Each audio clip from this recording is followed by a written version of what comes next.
জয় শ্রীরাম। আমার কিছু কথা বলার আছে, কথাগুলো প্রথমে তোমরা মন দিয়ে শুনবে, তারপরে অবশ্যই কমেন্ট সেখানে জানিও আমি ঠিক বললাম না ভুল বললাম। তারপর সেটার উপর রিয়াকশন আমি একটা ভিডিও অবশ্যই বানাবো, কোনো অসুবিধা নেই। প্রথমে আজকের কথা হচ্ছে, আমি দুদিন ধরে অপেক্ষা করলাম যে কে কীরকমভাবে সেটাকে প্রতিক্রিয়া করছে। যে কিছুদিন আগে মোটামুটি দুদিন আগে একটা মানুষকে গুলি করে হত্যা করা হলো, সেটা হচ্ছে শুভেন্দু অধিকারীর পিএকে। আমরা জানি না যে তার টার্গেটটা পিএ ছিল না শুভেন্দু অধিকারী ছিল, এটা আমি জানি না, সেটা কথা হচ্ছে পরের কথা। দুদিন ধরে দেখতে পেলাম যে কোনো একটা টিএমসির কর্মী বলল যে না, যে আমাদের এটা ভুল হয়েছে, আমাদের কর্মীদের সঙ্গে ভুল হয়েছে, তারা কোনো বক্তব্য দিচ্ছে না। অবশ্যই আমি একটা মেয়েকে খুব ফলো করছি, দেখছি ভোটে ভোট আসার আগে থেকে তাকে আমি চিনতে পারলাম। সেটা হচ্ছে নন্দীগ্রামের নষ্টাগিরি বলে একটা ইউটিউব চ্যানেল, ফেসবুকে একটা পেজ আছে, সেটা মেয়ে একটা কন্টেন্ট ক্রিয়েশন করে। আর সে মমতার এত পা চেটেছে, সে মমতার গুণগান ছাড়া অন্য কিছু বোঝে না। ঠিক আছে, মানলাম সে দিদির মাথা গুণগান করতে দাও, সে একটা দলের কর্মী, সে অবশ্যই চাইবে যে আমার দলটা জিতুক, ঠিক আছে। তা বলে জাস্ট মমতা দিয়ে একদম হেরে গেছে বলে একটা মানুষকে জল জীবন্ত সবারই সামনে একবারে হত্যা করে দেবে, আর সেটা ওপেনলি সবাই জানছে যে কে হত্যা করছে না হত্যা করছে, তারপরেও সে কিচ্ছু হচ্ছে না। জাস্ট ভাবো তাদের গুন্ডাগিরি কতটা। মানুষ তারা ভোটে হেরেছে বলে খুনাখুনি পর্যন্ত চলে এসেছে, যারা যদি ভোটে জিততো তাহলে কী হতো সেটা পরে কথা। আমি এইটা জানতে চাইছি যে নষ্টাগিরি যে একটা ইউটিউব চ্যানেলের পেজ আছে, জানি না ইউটিউব চ্যানেল আছে কি তার, আমি তাকে ফেসবুকে দেখি মাঝে মাঝে ভিডিও আসে, আমি তার প্রায় মোটামুটি অনেকগুলো ভিডিও দেখলাম। সে একটা ভিডিও বানায়নি যে তার পিএকে হত্যা করা হলো বলে যে আমাদের কর্মীদের ভুল হয়েছে বা কিছু হয়েছে, সেসব নিয়ে কোনো ভিডিও নেই। মমতাজি যে মুখ্যমন্ত্রী যে ছিল মমতা বন্দ্যোপাধ্যায়, সে হেরে গেছে বলে তার প্রচুর ভিডিও বানিয়েছে, যে সে একদম কাঁদতে বলছে আমাদের কর্মীদের ঘর ভাঙো না, এই ভাঙো না, আমাদের কর্মীরাও মানুষ, ওদিকে বাঁচতে দাও। তাহলে তাকে একটা প্রশ্ন, তুমি যে একটা দলের যে একটা নেত্রী, তুমি খুব বড় পদে একটা আছো, জানি না তুমি হয়তো জিতলে তুমি এরপর একটা বড় পদ পেতে পারতে, অবশ্যই তোমরা হেরে গেছো, তার অবশ্যই কারণটা তোমরা এখন বুঝতে পারছো। আরজি কার্ডের কাণ্ডটাও তোমরা কিচ্ছু একদম ফল প্রকাশ করোনি, এখানে যে তোমরা খুনাখুনি করলে তারও কোনো ফল প্রকাশ তোমরা করলে না। আমি অবশ্যই একটা ভিডিও তোমার আপলোড করা উচিত ছিল, যে জাস্ট এটা ভুল হয়েছে বা আমাদের কর্মীদের করা এটা ভুল হয়েছে, সেরকম কোনো একটা পোস্ট আমি এখনো পর্যন্ত ভিডিও দেখতে পেলাম না। অবশ্যই আমাদের গ্রামে ওখানে অনেক কজন আছে যারা টিএমসি করতো, আর নেক্সট লেভেলের টিএমসি করতো, তারা একদম নেক্সট লেভেলের, এত পা চেটেছে, বুথে গিয়ে ভিডিও বন্ধ করেছে যে আমরা টিএমসিকে ভোট দিচ্ছি, তারপর সেটা সোশ্যাল মিডিয়াতে পোস্টও করেছে যে দেখো আমরা টিএমসিকে ভোট দিচ্ছি। জানে না সে এত সাহস কোথা থেকে পেলো, আমাদেরকে তো বুথে একদম ফোন নিয়েতে একদম মাথা মানা করছো, চেক করছো, আমরা জানি না তারা টিএমসি লোক বলে গিয়ে তাকে একবারে বুথের মধ্যে ফোন নিয়ে যেতে দিল, তারপর সে ওপেনলি ভিডিও করলো, আবার সেটা আপলোডও করলো। এবার মেন মুদ্রা কথা হচ্ছে তারা এত সাহস কোত্থেকে পাচ্ছিল, হয়তো তাদের মধ্যে কোনো সাহস ছিল। এবার হয়তো বিজেপি জেতার পর তারা বুঝতে পেরেছিল এবার আমাদের সাহসটা বা ভয়টা আস্তে আস্তে কমতে লাগবে, তার জন্য শুভেন্দু অধিকারী পিএকে তারা হত্যা করে দিল। একদম সব বাড়ির সামনে সবাই জানে যে কে গুলি করেছে না গুলি করেছে, একদম ডাইরেক্ট ওপেনলি। তার পিএর ভুল একটুকুই ছিল যে সে বিজেপি পার্টির একটা ভোটার ছিল, আর সে শুভেন্দু অধিকারী পিএ ছিল। সেটা নিয়ে আমাদের গ্রামে একটা মিছিল হওয়ার কথা ছিল, কিন্তু জাস্ট কেউ যদি হত্যা হয়, কেউ যদি রেপ হয়, তাহলে শুধু কি মিছিলই হবে?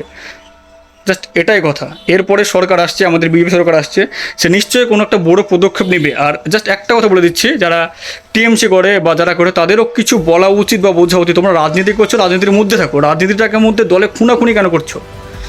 ও একটা মানুষ, তোমরা একটা মানুষ। এখন যদি আমরা সরকারের শেষে বলি, এবার আমরা যদি যারা এবার টিএমসি করছে তাদেরকে কি ইচ্ছা মতন মারবো, ইচ্ছা মতন মাথা খেলাবো যে তারা টিএমসি করছিল বলে? তাহলে এর পরের পদে যখন আমরা হারবো, তোমরা আসবে, তোমরা এবার আমাদেরকে মারবে। তোমাদেরকে রাজনীতি এটাই। রাজনীতির মেন মুদ্রা কথা হচ্ছে তোমরা জাস্ট আরামসে একটা দল করো, তোমরা একটা পার্টি করো, কে টিএমসি করছে, কে বিজেপি করছে, কে হিন্দু, সে মুসলিম, সেটা কোনো বড় ব্যাপার না। সেটা তাদের নিজস্ব একটা চয়েস বলতে ওরা পছন্দ বলতে পারে, আমার এই পার্টিকে ভালো লাগে, আমার এই মানুষটাকে ভালো লাগে, আমি তাকে ভোট দেবো। কিন্তু তার এটা নয় যে আমাদের হিন্দু সংস্কৃতি ভুলে যাবো, সেই সব কিছু বাদ দিয়ে আমরা একদম খুনাখুনিতে নেমে পড়বো। জানে না এরপরে তার ফল কী হবে। যে লিটারালি যে একদম তাকে গুলি করে হত্যা করেছে, তার একদম শাস্তি পাওয়া উচিত। আর শাস্তি এমন পাওয়া উচিত, তাকে একদম ন্যাংটা করে জীবন্ত আগুন দিয়ে জ্বালানো উচিত। কারণ সরকারের প্রতি কারোর কোনো ভয় নেই। আমাদের সরকার, আমাদের প্রধানমন্ত্রী, আমাদের মুখ্যমন্ত্রীকে নিয়ে মিম বানানো হয়। জাস্ট ভাবো আমরা কোন সরকারে বাস করছি। আমাদের মুখ্যমন্ত্রী, আমাদের প্রধানমন্ত্রীকে নিয়ে মিম বানানো হয়। আমাদের সরকারের প্রতি কোনো ভয় নেই, আমরা ইচ্ছা মতন যা ইচ্ছা তাই করছি। 2 নম্বরের কাজ থেকে শুরু করে আমাদের কাছে লাইসেন্স না থাকলে আমরা বাইক চালাচ্ছি, ইভেনচুয়াল আমরা সব কিছু করতে পারি এই রাজ্য থেকে, সব কিছু। এমন কোনো 2 নম্বরের কাজ নেই যে সেটা আমাদের এখানে হয় না বা কেন হচ্ছে, সেই সব মুখ তোলার কেউ নাই।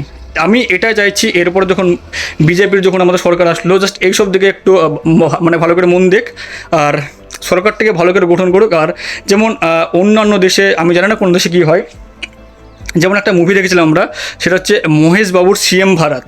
আমরা তো এই মুভিটা না দেখে থাকো তো অবশ্যই দেখো। আর মুভিটা যেরকম ছিল না, ঠিক ওই রকমভাবে আমাদের এই সরকারটাকে এরকমভাবে গঠন করা উচিত, আমি এটাই চাইছি।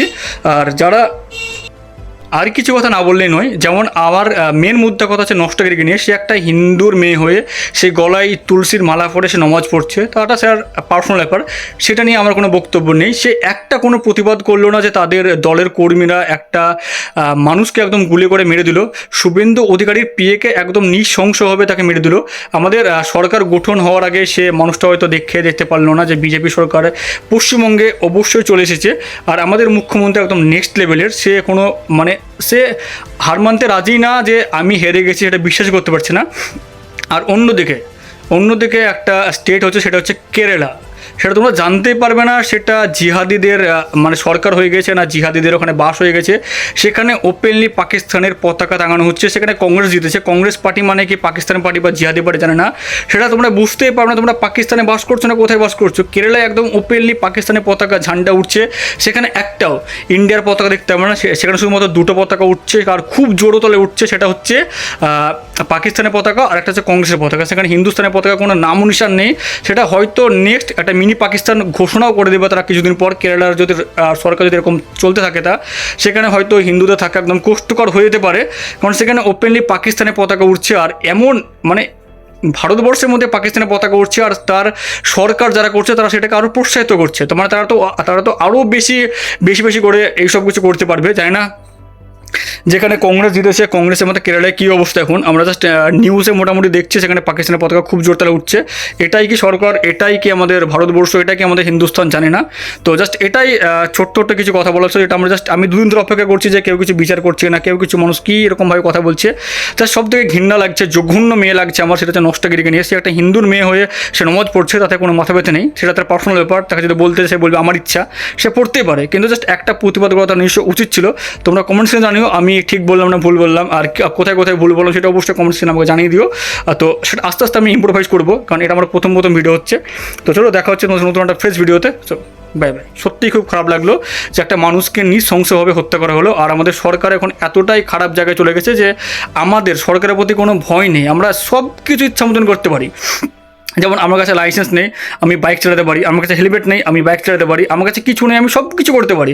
তার পরিপ্রেক্ষিতে হয়তো 100 টাকা, 200 টাকা, 300 টাকা, 400 টাকা, 500 টাকা ফাইন দিতে পারি। সেটা নিয়ে কোনো মাথা ব্যথা নেই। সরকার নিয়ে এইসব কিছু ভাবা উচিত। আর মহেশ বাবু যেটা সিএম ভারত বলে যেটা মুভিটা আছে, সেটা সরকারকে দেখা উচিত, আর সেরকমভাবে আমাদের ভারতবর্ষকে গড়ে তোলা উচিত, এটাই আমি চাই। তো চলো।